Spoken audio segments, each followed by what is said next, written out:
আসসালামু আলাইকুম প্রিয় চাকরি প্রত্যাশী ভাই বন্ধুরা। আমাদের সামনে অনেক চাকরির পরীক্ষা নিয়োগ দিচ্ছে সরকার। আমাদের যাদের চাকরি পাওয়ার আগ্রহ আছে তারা নিশ্চয়ই ক্লাসগুলো ফলো করবেন। আমরা ম্যাথের যে অংশটা সেটা সমাধান দেওয়ার চেষ্টা করব। ওকে, তাহলে আজকে আমরা এখানে প্রথমে জ্যামিতি নিয়ে আলোচনা করব, কারণ জ্যামিতি থেকে আমাদের 2-3টা কোশ্চেন থাকে প্রত্যেকটা পরীক্ষায়। তা জ্যামিতি পর্যায়ক্রমে আমরা সমস্ত সমাধানগুলো দিব আমাদের এই পেজে এবং এই ইউটিউবের চ্যানেলটায়। ওকে, তাহলে দেখা যাক। প্রথমে আমরা এখানে লিখে নিয়েছি জ্যামিতি অংশ। দেখো, প্রথমে আমরা এখানে বিন্দু নিয়ে আলোচনা করব। বিন্দুর শুধু অবস্থান আছে, কিন্তু কোনো মাত্রা নেই, মুখস্থ রাখবেন।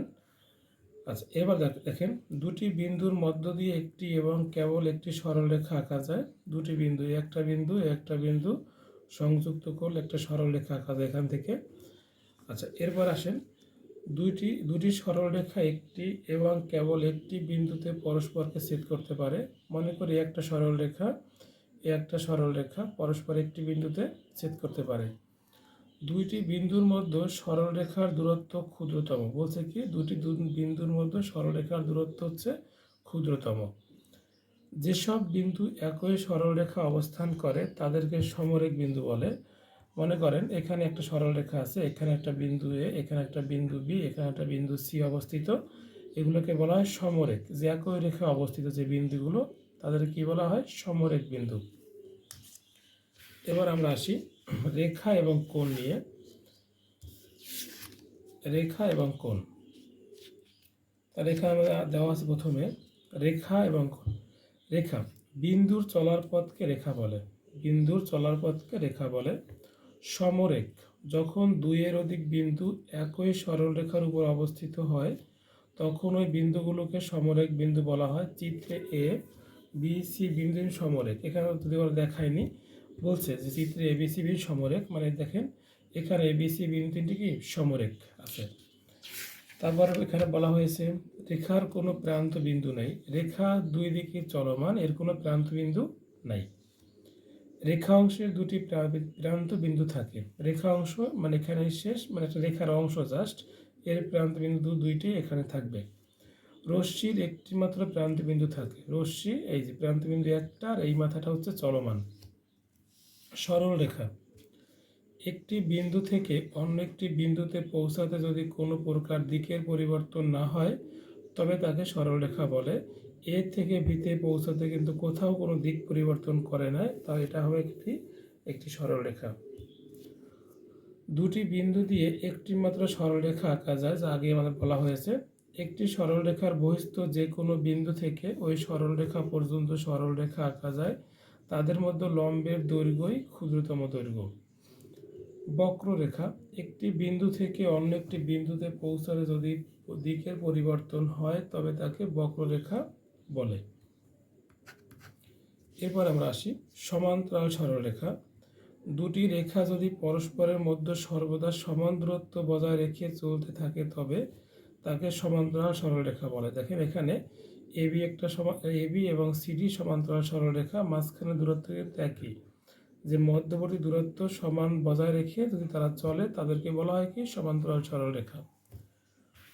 কোনো সরলরেখার বহিস্থ কোনো বিন্দু থেকে উক্ত রেখা পর্যন্ত যতগুলো রেখা অংশ টানা যায় তার মধ্যে লম্ব রেখা অংশটি কি? ক্ষুদ্রতম দূরত্ব। দুটি সমান্তরাল রেখার কোনো সাধারণ বিন্দু নেই। এই যে এখানে কোনো সাধারণ বিন্দু নেই, মানে কমন কোনো বিন্দু নাই যে এখানে মনে করেন ছেদ করলো, এখানে কমন বিন্দু আছে, এরকম কোনো বিন্দু এখানে নাই। দুটি পরস্পরছেদী সরলরেখার প্রত্যেকটি কোনো তৃতীয় সরলরেখার সমান্তরাল হতে পারে না। যেসব সরলরেখার একই সরলরেখার সমান্তরাল তারা পরস্পর সমান্তরাল। দেখেন এখানে এবি এবং সিডি পরস্পর সমান্তরাল। দুই বা ততোধিক সরলরেখা একটি সরলরেখার উপর লম্ব হলে তারা পরস্পর সমান্তরাল। একটি সরলরেখা সমান্তরাল রেখাদ্বয়ের একটির উপর লম্ব হলে তা অপরটির উপরও লম্ব। রেখার এখানে এই যে কোশ্চেনগুলো পড়লাম তার প্রেক্ষিতে কিছু অবজেক্টিভ কোশ্চেন এখানে আমাদের আছে। আর কোশ্চেন আসছে মাদকদ্রব্য নিয়ন্ত্রণ অধিদপ্তরে সহকারী পরিচালক পদে।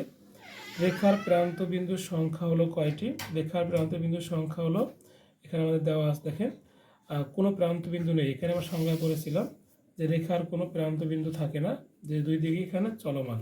ওকে, তারপর এখানে দুই লাইন একে অন্যের থেকে 2 মিটার দূরে সমান্তরালভাবে চলে যাচ্ছে, তারা একে অন্যের সাথে মিলিত হবে কত মিটার দূরে? কখনো মিলিত হয় না। সমান্তরাল সরলরেখা কখনোই মিলিত হবে না।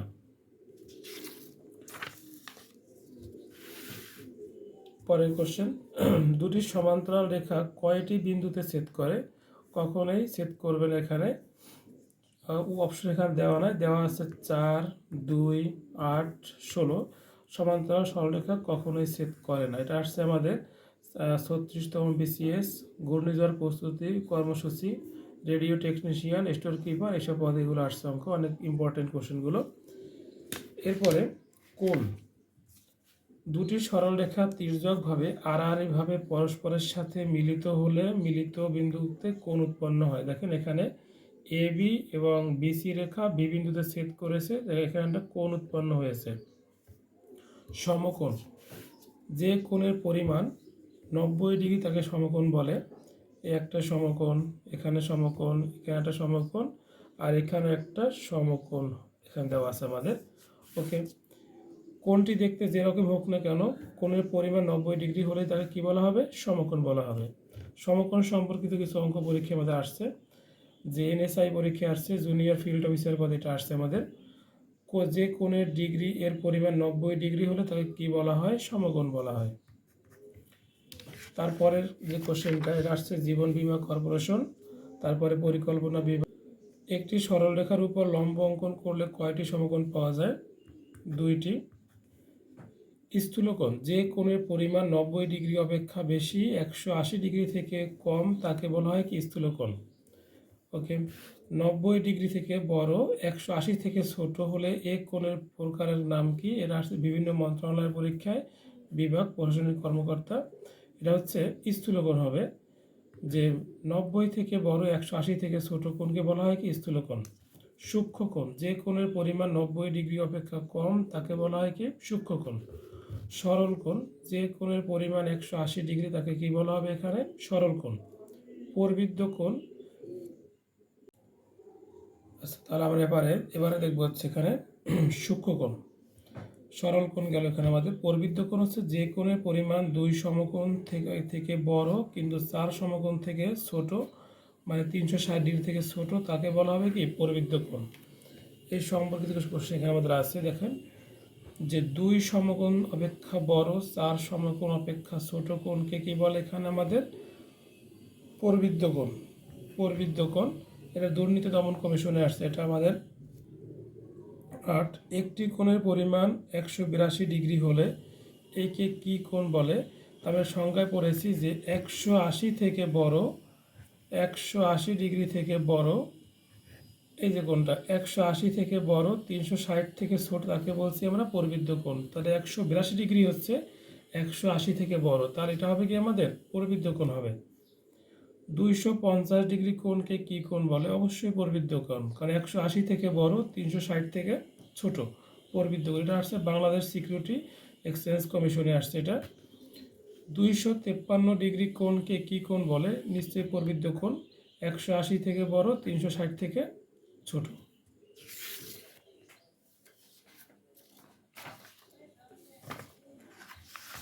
ওকে, এবার দেখেন এখানে আমাদের আছে কি? যে 180 ডিগ্রি থেকে বড় 360 থেকে ছোট হলে এ কোণের প্রকার কেমন হবে? অবশ্যই প্রবৃদ্ধ কোণ। সোনালী ব্যাংকের আসছে। আচ্ছা এবার দেখেন এখানে বিপরীত কোণ, ছেদ বিন্দুতে যে 4টি কোণ উৎপন্ন হয় তাদের একটিকে সম্মুখটি বিপরীত কোণ বলে। তার মানে হচ্ছে এখানে যে এই 4টা কোণ উৎপন্ন হয়েছে, 4টা কোণের ভিতরে এই কোণের বিপরীত কোণ, এই কোণের বিপরীত কোণ। দুটি সরল রেখা পরস্পর ছেদ করলে কয়টি কোণ তৈরি হয়? 4টি কোণ তৈরি হয়, 4টি। এই যে 1টা 2টা 3টা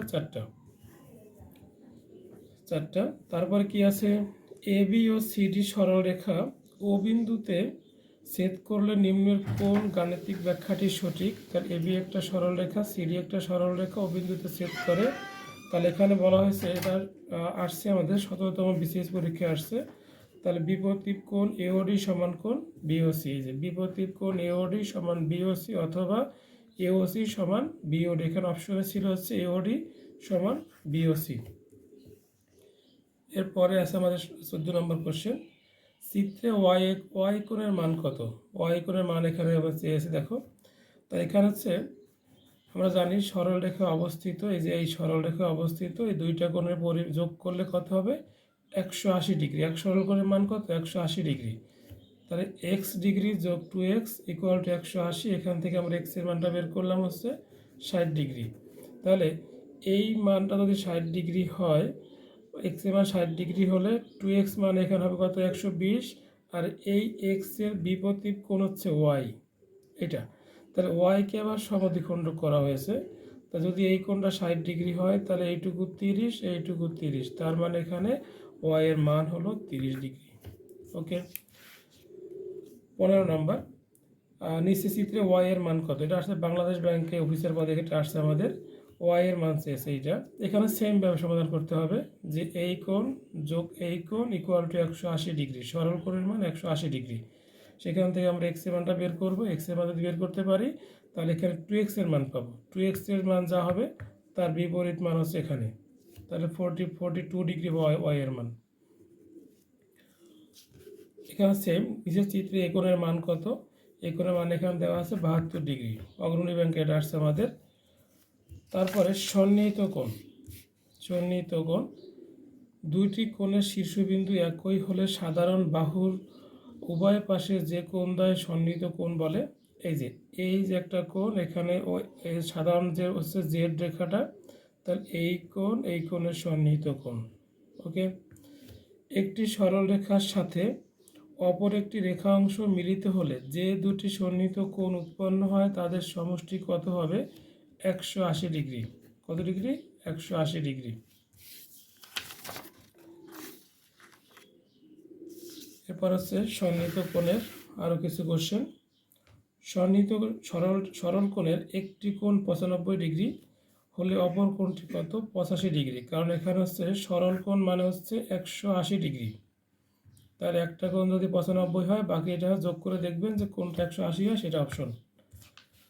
দুটি কোণের একই শীর্ষবিন্দু থাকলে এবং ওই কোণ দুটি যদি সাধারণ বাহুর বিপরীত দিকে অবস্থান করে তবে ওই কোণ দুটিকে বলা হয় সন্নিহিত কোণ। সংজ্ঞা এটা দেখেছি আমরা। পূরক কোণ খুব ইম্পর্টেন্ট টপিক। পূরক কোণ, এর থেকে প্রায় কোশ্চেন দেখা যায় যে পরীক্ষায় আসছে। দুইটি কোণের সমষ্টি এক সমকোণ হলে একটি অপরটির পূরক কোণ, অর্থাৎ যেমন 70 আর 20 যোগ করলে 90, অর্থাৎ এই 20 হচ্ছে 70 ডিগ্রি কোণের পূরক কোণ। আবার এখানে 70 ডিগ্রি কোণের পূরক কোণ কত ডিগ্রি? 20 ডিগ্রি। একটি কোণ তার পূরক কোণ অপেক্ষা 24 ডিগ্রি বেশি হলে কোণটির মান কত হবে? এখানে ধরছি আমরা যে কোণটি হবে ক, তাহলে পূরক কোণ হচ্ছে কি আমাদের এখানে ক মাইনাস 24। কোণটি বড় হলে তার পূরক কোণটি ছোট হবে। আর এখানে তাহলে দেখো এই কোণ আর এই কোণ যোগ করলে কত ডিগ্রি হবে? 90 ডিগ্রি। কারণ এই কোণের পূরক কোণ হচ্ছে ক মাইনাস 24, তাহলে দুইটা কোণের যোগফল যদি 90 ডিগ্রি হয় তারা হচ্ছে পূরক কোণ। তাহলে এখান থেকে আমরা ক পেলাম কত? 57। অর্থাৎ এখানে তোমরা এখানে দেখতে পারো যে 24 ডিগ্রি বেশি হলে কোণটা পেয়ে গেলাম 57 ডিগ্রি। তারপর হচ্ছে একটি কোণের মান তার পূরক কোণের মানের অর্ধেকের সমান, কোণটির মান কত? আমরা এখানে ধরলাম একটি কোণ এক্স, অপর কোণ ধরলাম এখানে 2x। তাহলে দুইটা কোণ যোগ করলে কত হবে? X plus 2x equal 90। যেহেতু একটি অপরটির পূরক কোণ, তাহলে এখানে হচ্ছে আমাদের যোগ করলে হয় এক্স এর মান আমরা এখানে কত পেলাম? 30 ডিগ্রি। তাহলে পূরক কোণ হচ্ছে এখানে 30 ডিগ্রি। তারপরে আছে ত্রিভুজের দুইটি কোণের সমষ্টি এক সমকোণ হলে তাদের একটি অপরটির কি পূরক কোণ? সংজ্ঞায় আমরা পড়েছি এখানে, এটা আসছে প্রাথমিক সহকারী শিক্ষক নিয়োগ পরীক্ষা। দুটি পূরক কোণের সমষ্টি কত ডিগ্রি? অবশ্যই 90 ডিগ্রি। 0 ডিগ্রি কোণের পূরক কোণ কত? 90 ডিগ্রি। কারণ 0 ডিগ্রির সাথে 90 ডিগ্রি যোগ করে 90 ডিগ্রি হবে, এটা আসছে মাধ্যমিক উচ্চ মাধ্যমিক শিক্ষা অধিদপ্তরে। 30 ডিগ্রি কোণের পূরক কোণ কত? 60 ডিগ্রি। কারণ 30 আর 60 যোগ করলে 90। কোণটি 35 ডিগ্রি কোণের পূরক কোণ। অর্থাৎ 35-এর সাথে কোনটা যোগ করলে 90 হবে সেটাই হচ্ছে পূরক কোণ। তাই 35 যোগ 55 যোগ করলে হবে এখানে কত, 90 ডিগ্রি। তার 55 ডিগ্রি হচ্ছে 35 ডিগ্রি কোণের পূরক কোণ। 55 ডিগ্রি কোণের পূরক কোণ কত, এটা আসছে বেসামরিক বিমান চলাচল কর্তৃপক্ষ। অর্থাৎ 55-এর সাথে 35 যোগ করলে হচ্ছে 90 ডিগ্রি। আজকে আমরা জ্যামিতির অংশের কোণ সম্পর্কিত আলোচনা করলাম প্রথম লেকচারে। আমরা পরবর্তী লেকচারগুলোতে জ্যামিতির খুঁটিনাটি যা আছে সব দেওয়ার চেষ্টা করব। আল্লাহ হাফেজ।